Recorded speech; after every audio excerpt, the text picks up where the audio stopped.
Volete togliervi le zanzare dal vostro giardino? Volete vivere liberamente il vostro prato? C'è il sistema Geyser della Stoker che in maniera molto economica e anche molto semplice riesce a darci una mano.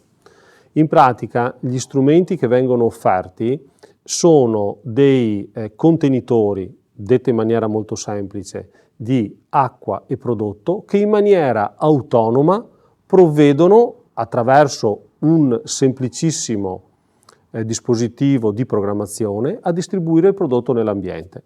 Esistono diversi tipi di geyser in funzione delle superfici da trattare.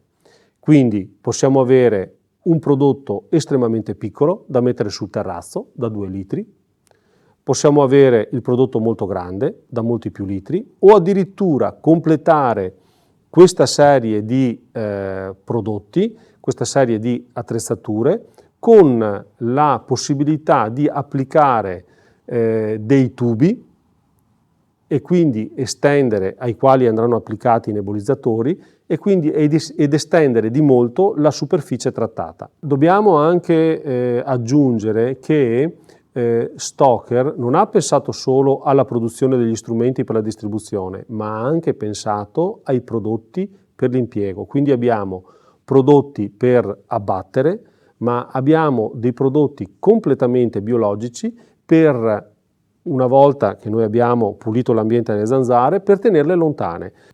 L'importante è trattare almeno 1 o 2 volte al giorno, in funzione di come viene consigliato, e per 1 minuto o 2, non di più. In questa maniera, questi prodotti in maniera autonoma, perché sono provvisti di batterie di ioni di litio, si attiveranno e noi non faremo altro che goderci il giardino nella maniera migliore, senza dover pensare ad ogni fine settimana: adesso devo trattare perché devo andare fuori, o i bambini devono giocare, voglio mangiare qualcosa all'aperto.